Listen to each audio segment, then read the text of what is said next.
tem um delay de aproximadamente uns 5 minutos, aliás, uns 5 segundos. Agora já restabelecido. Então vamos lá. Eu gostaria de convidar você a abrir sua Bíblia no Evangelho de Mateus, capítulo 24. Boas-vindas, Pastor Tiago. Deus o abençoe. Um prazer tê-lo aqui comigo, conosco, nesta live de reflexão bíblica, momento devocional de hoje. Para você que acompanha também pelo Facebook, não dá para me ver agora aí as suas manifestações, palavras, etc. Mas eu prometo, ver e responder depois da live, tá? Então vamos para o Evangelho de Mateus, capítulo 24, continuando a nossa exposição do sermão profético de Jesus, que está nos capítulos 24 e 25 do Evangelho de Mateus, que também está em Marcos 13 e Lucas 21, porque são evangelhos sinóticos. Glória a Deus. Obrigado, pastor Tiago. Muito bem. E ontem já fizemos a exposição de uma porção desse sermão, que é acerca do princípio das dores. E hoje é acerca da chamada Grande Tribulação. É o nome que os estudantes da Bíblia dão a um período dentro do período profético, da predição escatológica de Jesus e dos apóstolos, também de Daniel, do profeta Daniel, a um tempo relacionado às dores, ao sofrimento, ao derramar, a aplicação da ira de Deus sobre a humanidade. Então vamos lá. É claro que no Evangelho de Mateus capítulo 24 não está todo o contexto, não está todas as informações acerca desse período. Mas vamos ao que Jesus disse. Eu quero contextualizar pegando aqui a última expressão do verso 14. Jesus falou acerca do princípio das dores, e quando ele terminou de falar sobre o princípio das dores, ele disse: então virá o fim. E o fim está então depois do versículo 14, a descrição profética do fim. E aí Jesus começa a enumerar alguns detalhes da grande tribulação a partir do verso 15. Quando, pois, virdes o abominável da desolação, de que falou o profeta Daniel, no lugar santo, quem lê entenda, então os que estiverem na Judéia fujam para os montes. Quem estiver sobre o eirado, não desça a tirar de casa alguma coisa. E quem estiver no campo, não volte atrás para buscar a sua capa. Ai das que estiverem grávidas e das que amamentarem naqueles dias. Orai para que a vossa fuga não se dê no inverno nem no sábado. Porque nesse tempo haverá grande tribulação, como desde o princípio do mundo até agora não tem havido, e nem haverá jamais. Não tivessem aqueles dias sido abreviados, ninguém seria salvo, mas por causa dos escolhidos, tais dias serão abreviados. Então, se alguém vos disser, eis aqui o Cristo, ou ei-lo ali, não acrediteis, porque surgirão falsos cristos e falsos profetas, operando grandes sinais e prodígios para enganar, se possível, os próprios eleitos. Vede que vos tenho predito. Portanto, se vos disserem, eis que ele está no deserto, não saiais. Ou ei-lo no interior da casa, não acrediteis. Porque assim como o relâmpago sai do oriente e se mostra até no ocidente, assim há de ser a vinda do Filho do Homem. Logo em seguida à tribulação daqueles dias, o sol escurecerá, a lua não dará sua claridade, as estrelas cairão do firmamento e os poderes do céu serão abalados. Então aparecerá no céu o sinal do Filho do Homem, e todos os povos da terra se lamentarão, e verão o Filho do Homem vindo sobre as nuvens do céu, com poder e muita glória.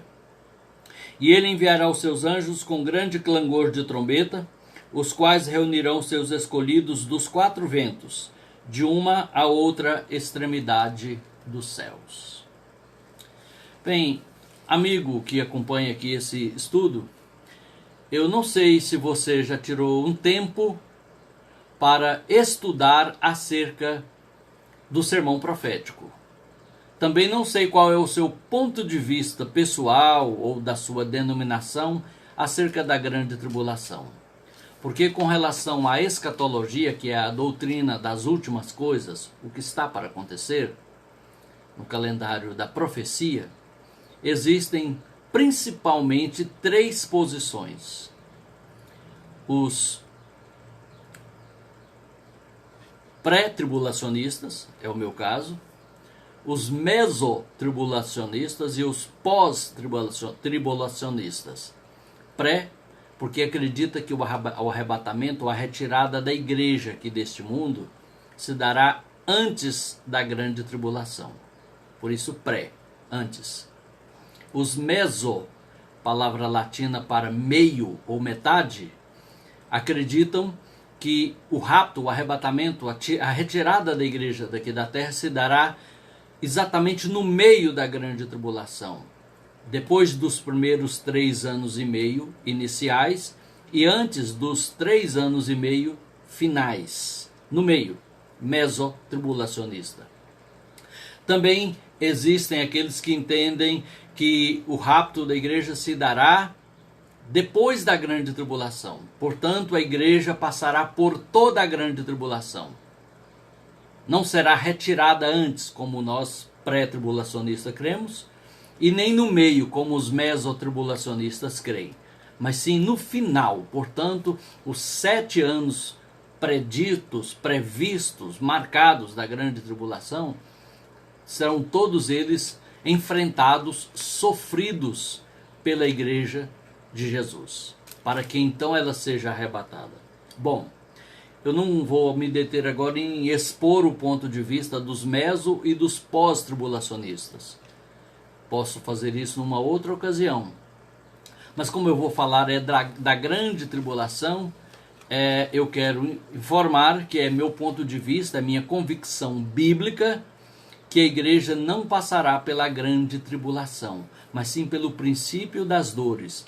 Um período de sofrimento, de perseguição que vai se intensificando, não só para a igreja, mas também para a humanidade, desde o seu estabelecimento lá no ano 33 por Jesus Cristo, antes da sua subida para o céu, até a sua vinda às nuvens para arrebatá-la.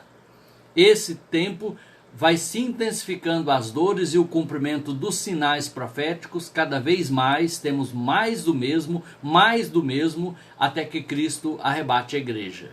Esse tempo é chamado de o princípio das dores. Foi o assunto da exposição de ontem, aí no capítulo 24 de Mateus, dos versos 1 ao 14. Agora hoje, já estamos depois do princípio das dores, quando Jesus disse assim: então virá o fim. Porque essa foi a pergunta dos discípulos. Dize-nos quando sucederão essas coisas, e que sinal haverá da tua vinda e do fim do mundo. Aí Jesus então diz aqui: então virá o fim. E aí ele dá uma dica importante, principalmente para judeus, que era o caso de todos os seus discípulos ao pé dele, à volta dele, lá no Monte das Oliveiras, buscando dele em particular uma explicação. E Jesus diz assim: quando, pois, virdes, do verbo ver, enxergar, contemplar, quando, pois, virdes o abominável da desolação de quem falou o profeta Daniel, no lugar santo, quem lê entenda. Então os que estiverem, aí Jesus começa agora a enumerar algumas dicas, algumas recomendações para judeus durante a grande tribulação. E esse evento aqui da profanação do templo dos judeus durante a grande tribulação, que será realizado pelo anticristo, ele se dará no meio da grande tribulação, porque são 7 anos de grande tribulação. Os primeiros 3 anos e meio, ou 42 meses, os judeus estarão numa aliança com o anticristo. E haverá uma falsa paz. Parecerá ser o anticristo a solução para os problemas mundiais. A igreja já terá sido arrebatada. O espírito do anticristo, que já opera nos filhos da desobediência hoje, ele então vai operar com toda a profusão, com toda a intensidade, por causa da ausência da igreja na terra e da profusa manifestação do Espírito Santo como há hoje. Então, no meio da grande tribulação, o anticristo vai profanar o templo. Ele vai no lugar santo do templo e vai profaná-lo, como profetizou o profeta Daniel.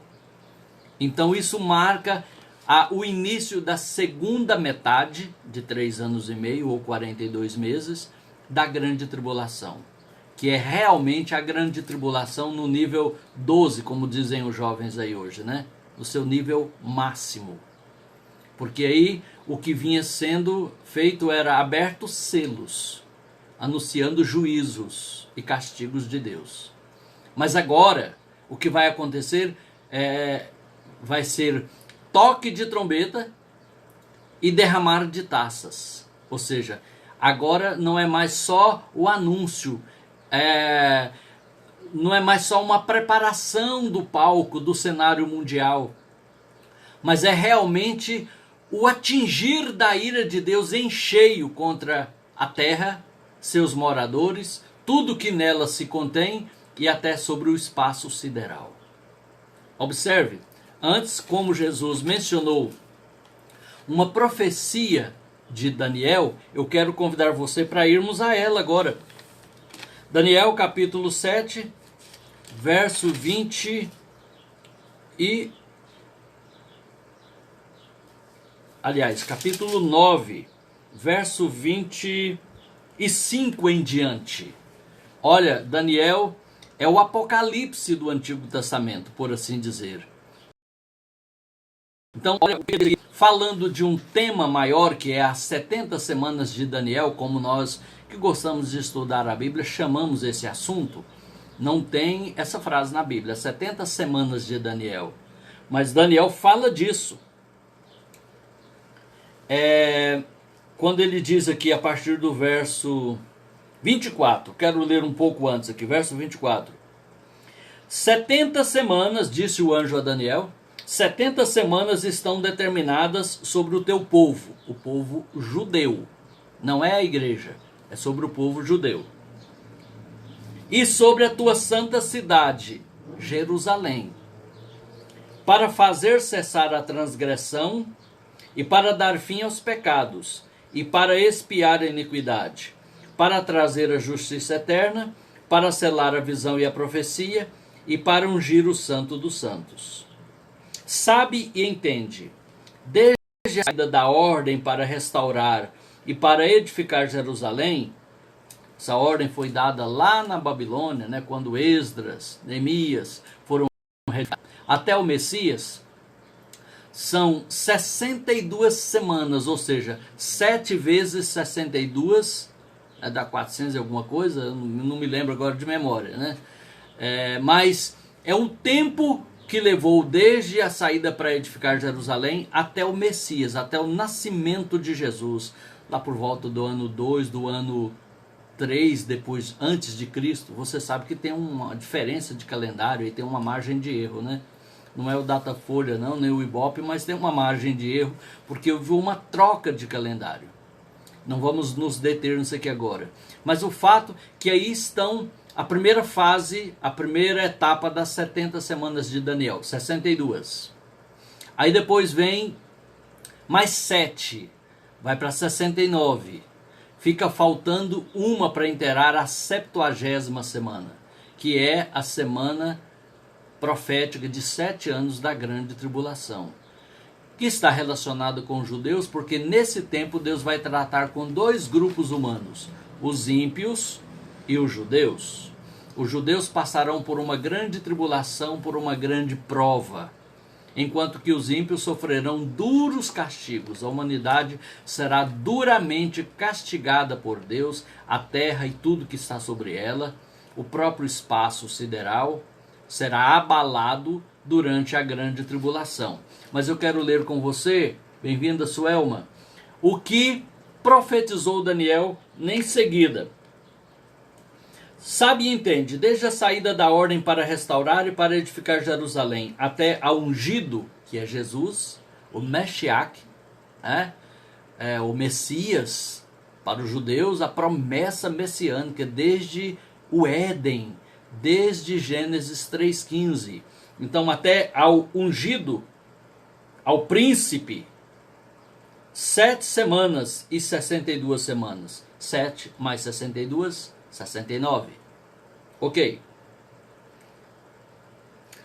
As praças e as circunvalações se reedificarão, mas em tempos angustiosos.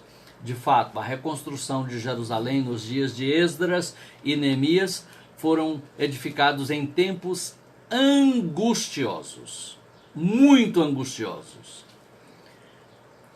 Depois das 62 semanas será morto o ungido e já não estará, e o povo de um príncipe que há de vir destruirá a cidade e o santuário, e o seu fim será num dilúvio.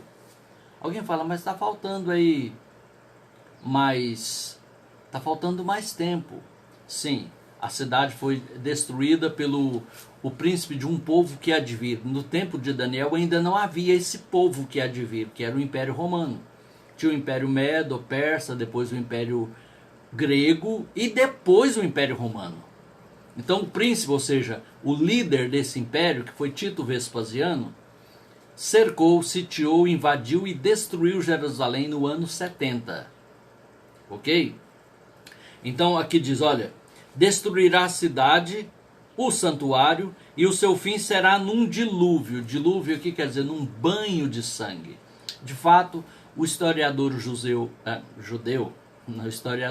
Flávio Joséfo, na sua obra História dos Hebreus, disponível na internet até de graça se você quiser, também publicado pela Casa Publicadora das Assembleias de Deus, ele relata que houve uma mortandade, uma carnificina tão terrível em Jerusalém quando desta invasão, depois de quase 4 anos tentando invadir e destruir Jerusalém, os soldados romanos estavam furiosos, porque nunca tinha demorado tanto para conquistar, para invadir nenhuma nação grande, quanto mais aquela nação ínfima, pequena de Israel. Então eles entraram com muita fúria para destruir Jerusalém. E segundo Flávio Joséfo, houve tantas mortes por espada, por lança, que o sangue escorria como enxurrada pelas ruas, as ladeiras de Jerusalém. E o ribeiro do Cedron, o corguinho do Cedron, como dizemos aqui no Goiás, corria sangue, corria vermelho. Por isso a menção de Daniel a um dilúvio. É claro, usou aqui uma figura de linguagem. Num dilúvio.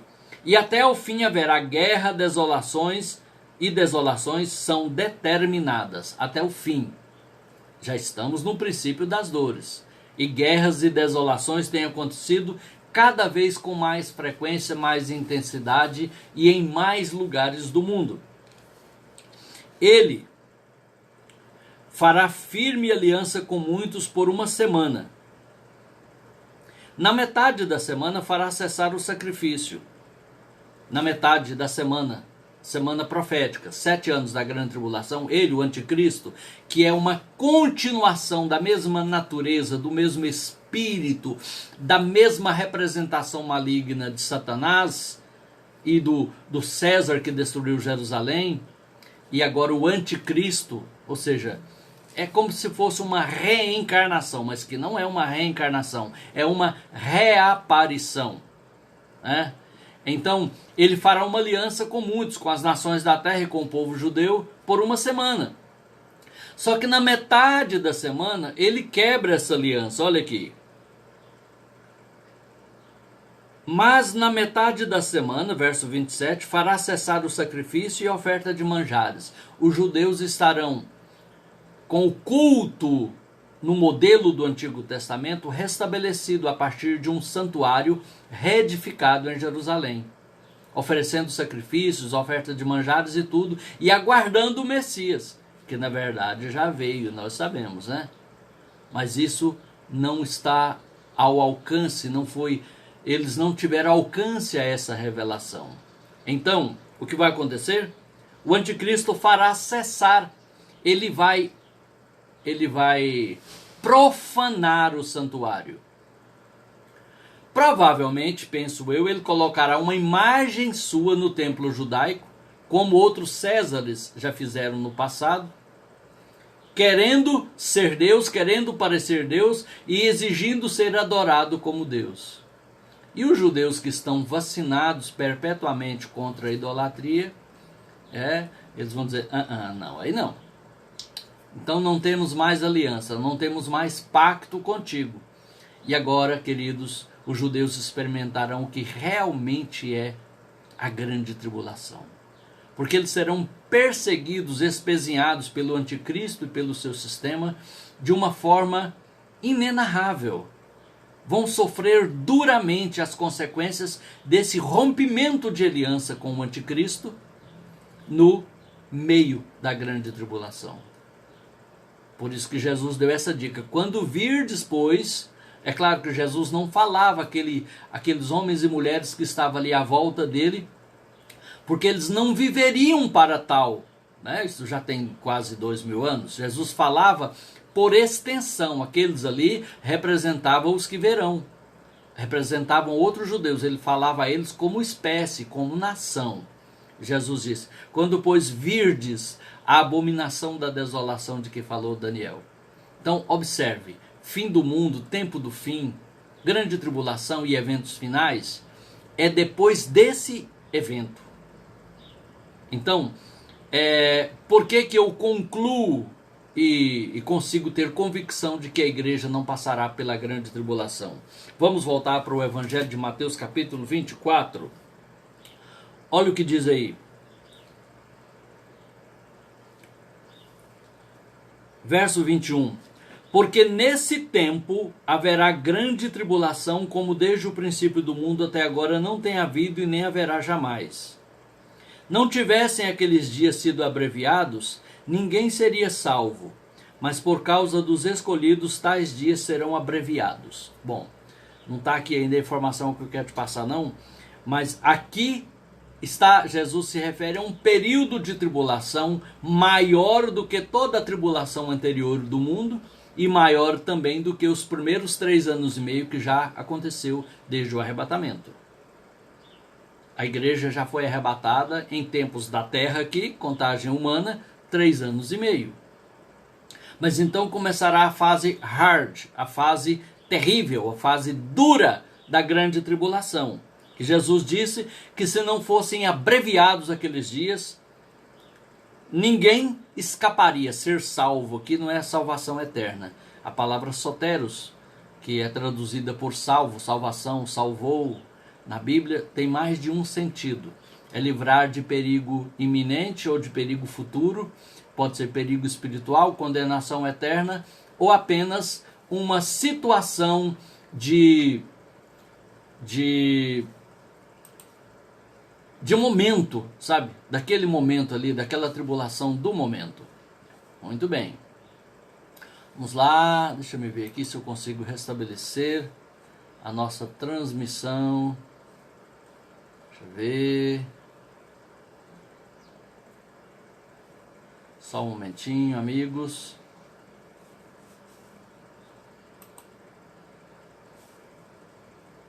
Espero que não tenha interrompido aí para o perfil 2. Mas vamos lá. Prosseguindo então, para você que acompanha aqui pelo Instagram. Olha comigo aí, por favor. Jesus fala assim para os judeus: nesse tempo, na segunda metade da grande tribulação, antes da volta de Jesus em glória, visível ao mundo todo e principalmente para os judeus, não acreditem se disserem que o Messias está aqui ou ali. Isso só vai atrair mais perseguição sobre vocês, porque senão vocês serão como um cadáver que os abutres localizaram. E quando uma ave de rapina localiza um cadáver, logo outras e outras aves vêm também para ajudar a destruí-lo, né? A consumi-lo. Então Jesus disse, não deis crédito, porque quando o Filho do Homem se manifestar, será de uma forma inequívoca. O mundo inteiro saberá disso. Todos vocês, judeus, saberão que o Messias se manifestou, porque ele virá e todo olho verá. Olha aqui como que Jesus disse, verso 27. Porque assim como o relâmpago sai do Oriente e se mostra até no Ocidente, assim há de ser a vinda do Filho do Homem. Logo em seguida, a tribulação daqueles dias, o sol escurecerá, a lua não dará sua claridade, as estrelas cairão do firmamento, os poderes dos céus serão abalados. Então aparecerá no céu o sinal do Filho do Homem, todos os povos da terra se lamentarão e verão o Filho do Homem vindo sobre as nuvens do céu com poder e muita glória. É o que diz lá em Daniel 7,15 e é também o que diz lá em Apocalipse 1,7, né, quando diz assim, e verão aquele a quem transpassaram, e todas as tribos da terra, tribos de Israel, se lamentarão sobre ele. Verão aquele a quem traspassaram. Os judeus traspassaram a Jesus pregando na cruz no Monte Calvário.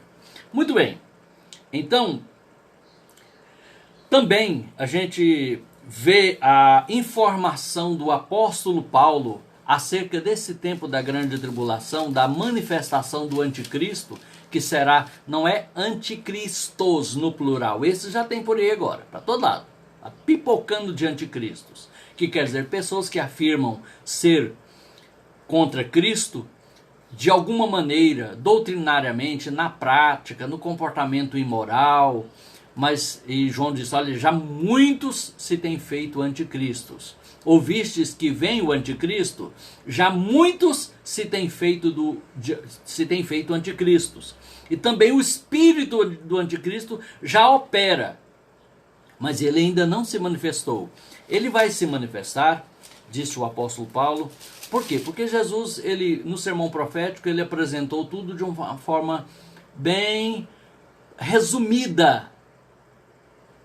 Até porque aquelas pessoas ali à sua volta não tinham como assimilar, compreender tudo. Jesus disse, olha, tenho muito que vos dizer, mas vós não o podeis suportar, perceber, discernir, compreender agora. Mas aquele Espírito da verdade que o Pai enviará em meu nome, ele vos guiará a toda a verdade e vos fará saber, compreender, entender tudo quanto vos tenho falado. Então isso o Espírito Santo fez através dos apóstolos, sobretudo do apóstolo Paulo, do apóstolo João, do apóstolo Pedro, que escreveram, que doutrinaram acerca das coisas futuras, do calendário da profecia, dos eventos escatológicos. Então, aqui na segunda carta de Paulo aos Tessalonicenses, eu convido você agora,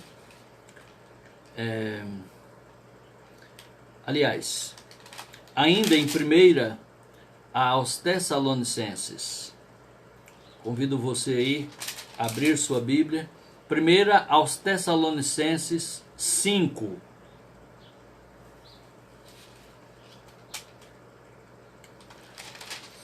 Aliás, contextualizando um pouco mais aí, no capítulo 4, a partir do verso 13, Paulo fala acerca do rapto, do arrebatamento da igreja.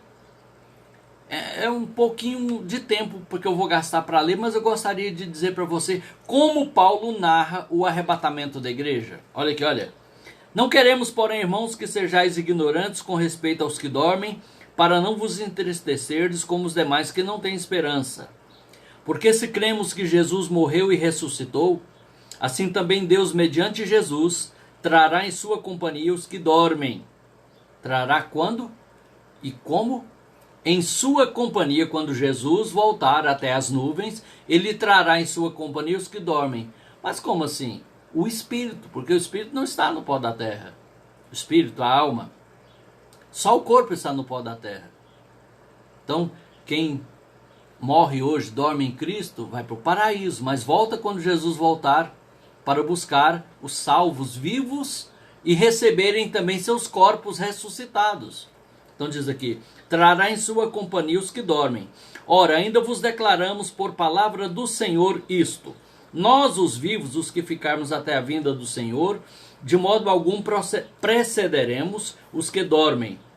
Porquanto o Senhor mesmo, não é outro não, é Ele próprio, o próprio Jesus, dada a sua palavra de ordem, ouvida a voz do arcanjo e ressoada a trombeta de Deus, descerá dos céus, e os mortos em Cristo ressuscitarão primeiro. Primeiro do que quem?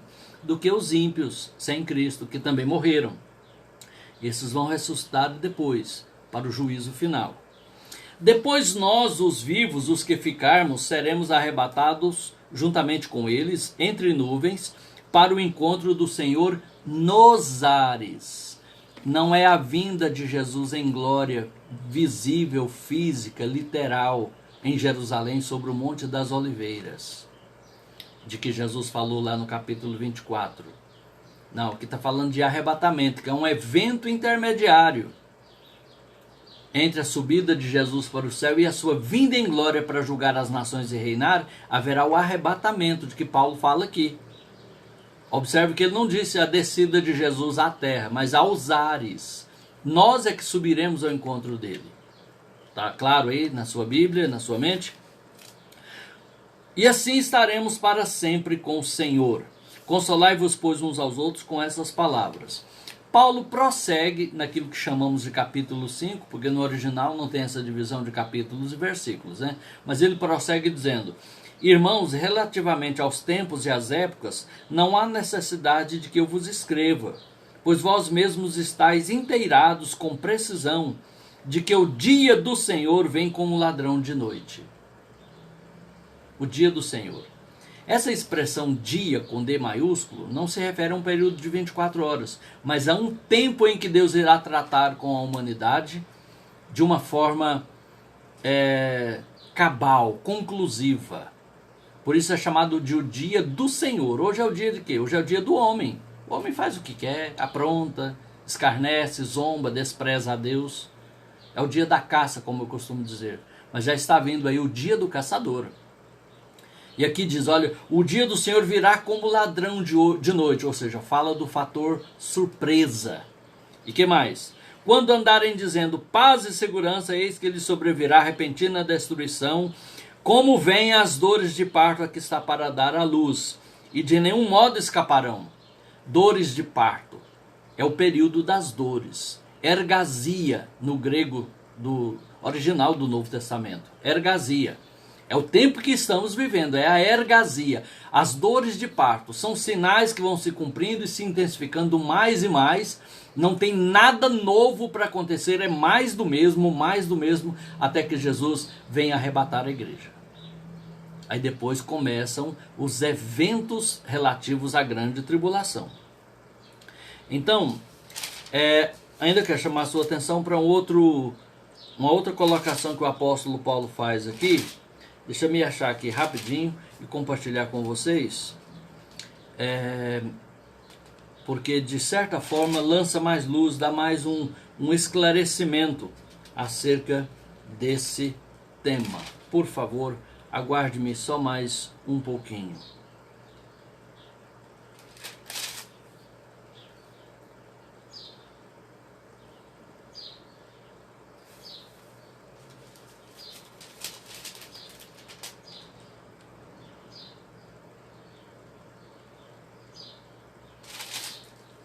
Eu já li, né?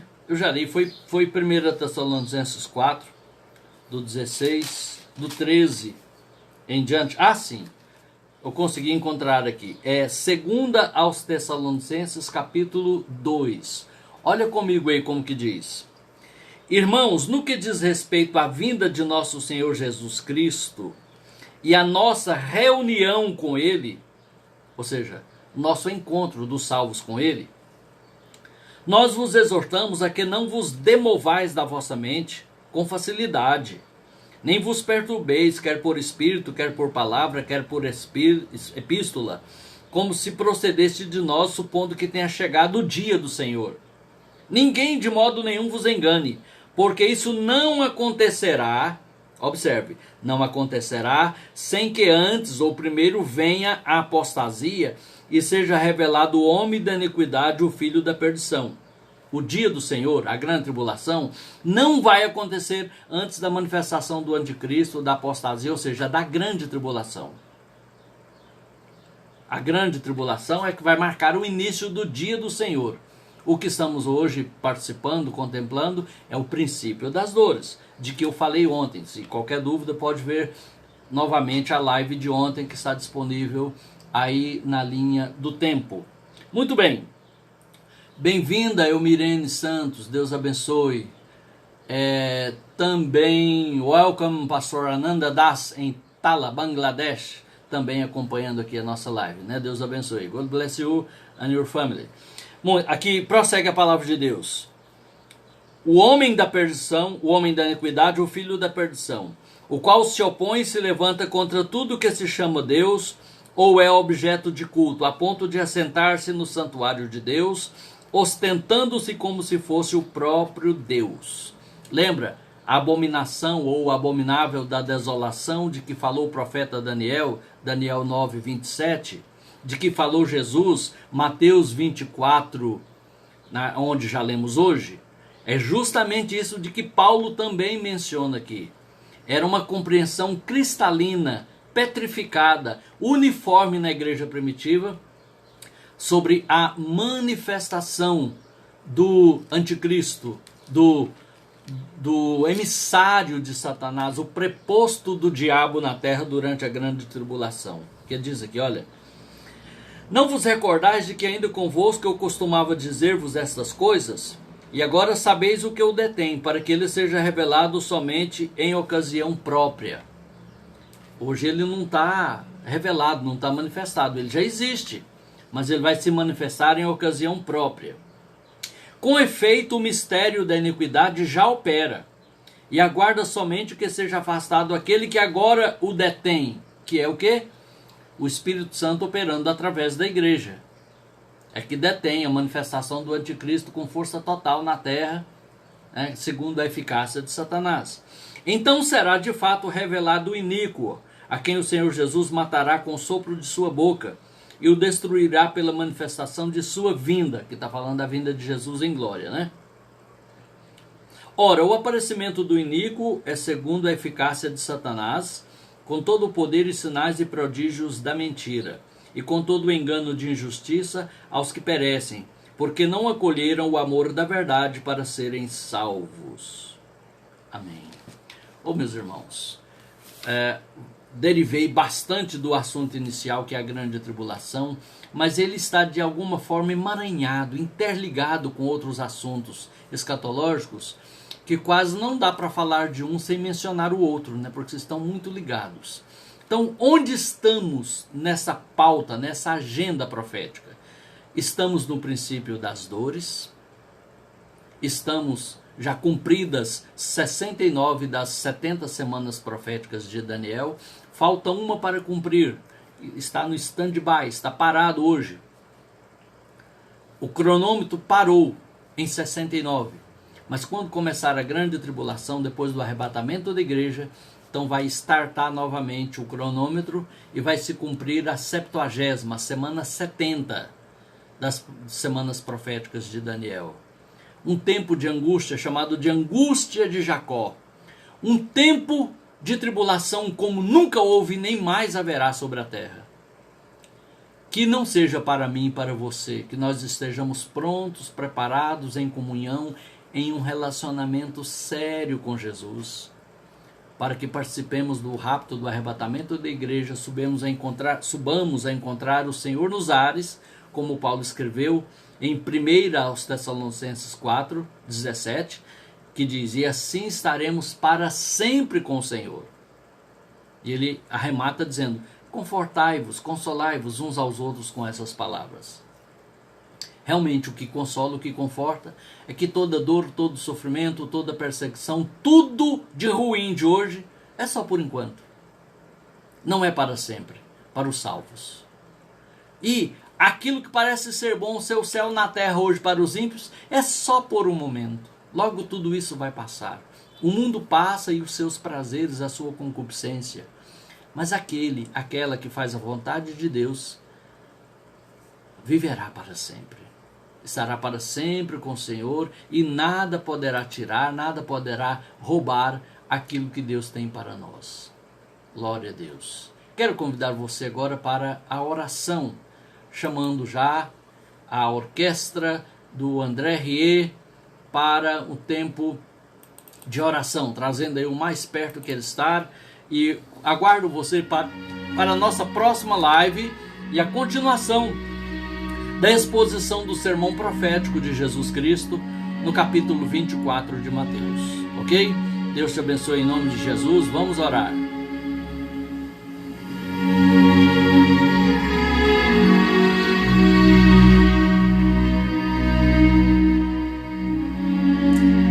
Deus eterno, em nome de Jesus, teu Filho, nosso Senhor e Salvador, o qual aguardamos numa bendita esperança da sua manifestação para nos buscar e para estarmos para sempre com Ele.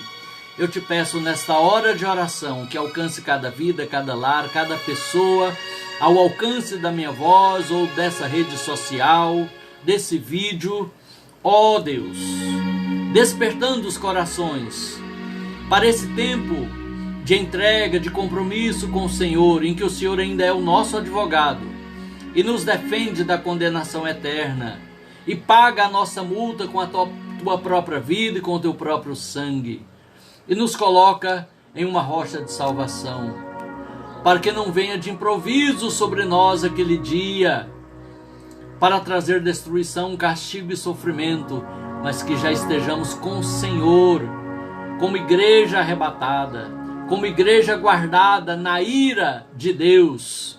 O Senhor nos guardará, nos livrará.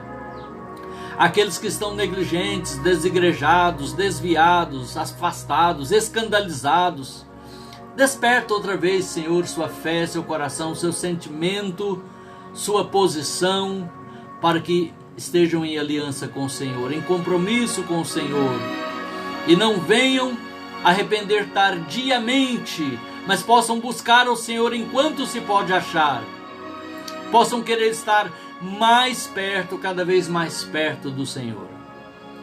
Limpa o nosso coração, nos perdoa de todos os pecados, desperta a nossa vida, a nossa mente para a pregação do Evangelho, para a obra evangelística, para a obra missionária.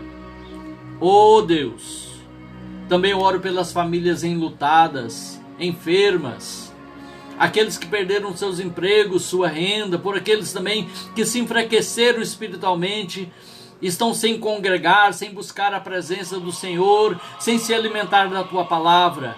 Aviva, desperta, ó Deus. Abençoa o nosso lar, nossa família, abençoa a nossa nação, Senhor. Nos guarda, nos livra desses dias tempestivos que estamos atravessando. É a minha oração e já o meu agradecimento a Ti, em nome do Senhor Jesus. Amém. Graças a Deus.